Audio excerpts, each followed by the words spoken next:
Деректерді дәлел ретінде қолданғанда, оған сілтеме беру академиялық адалдыққа үйретеді.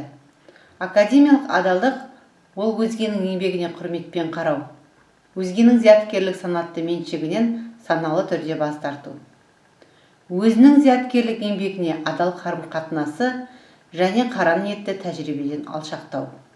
Әртүрлі ресурс көздерінен қажетті ақпараттарды алу және оны қолдану кезінде академиялық адалдыққа жат әрекеттерге, плагиат, өзгенің еңбегі нәтижесін авторлық құқықты сақтамастан көшіріп алу, өзгенің идеясын ұрлау, жазба жұмыстарында сілтемелер бермеу жатады. Дереккөздерге сілтеме берудің қалыптасқан екі түрі бар. Бірінші, мәтіннің ішіндегі дереккөзге арналған сілтеме, мәтіннің сыртындағы дереккөзге арналған сілтеме. Білім алушылар өз жұмыстарында алған дәйек сөздерін еш өзгертпестен қолданса, мәтін ішінде келтірген деректен соң сілтеме беру қажет. Сілтеме берудің мынадай жолдары бар. Бірінші, жақша ішіне автордың тегі, мерзімі және бетін көрсету. Екінші жолы тік жақша ішіне әдебиеттер тізіміндегі реттік нөмірі мен бетін көрсету. Мысалға назар аударыңыз. Ал мәтін сыртындағы дереккөздерге сілтеме әдебиеттер тізіміне сілтеме беру болып табылады. Мәтіннің сыртындағы сілтемелерді көрсету үлгілеріне назар аударайық. Кітап немесе үкіметтік құжаттан алынған деректерге сілтеме беру ережесіне сай.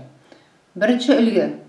Авторы, шыққан жылы, жақшаның ішінде, кітаптың атауы, басылымы, қала және баспасы көрсетіледі. Екінші үлгі.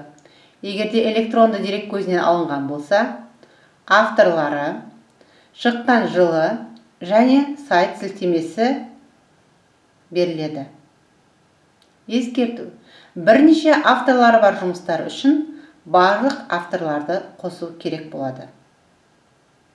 Журналдан немесе мерзімдік баспасөз беттерінен алынған мақалалар бойынша сілтеме беру ережесі. Үлгілерге назар аударайық.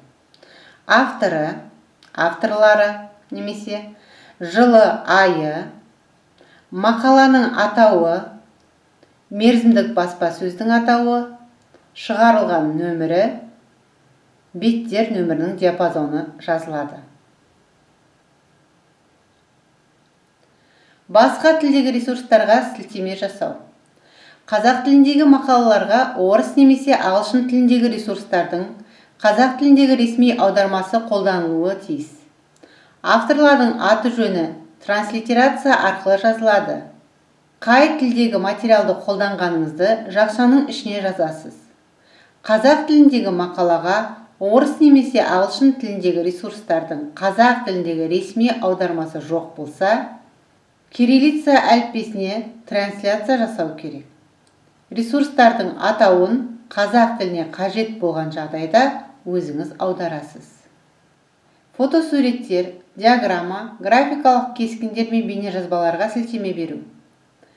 Егер білім алушылар белгілі бір ақпаратты график мәтіннен қолданатын болса, яғни олар арнайы дерек көздерінен алынған жағдайда мәтінге сілтеме жасау қажет. Авторға сілтеме беру тапсырмасы. Жастар туралы үлкендер не айтады тақырыбында мәтінін құрастырып жазыңыз. Мәтінде қолданған дерек көздерге, яғни жастар туралы оң және теріс пікірлердің авторларына мәтін ішінде сілтеме беріңіз.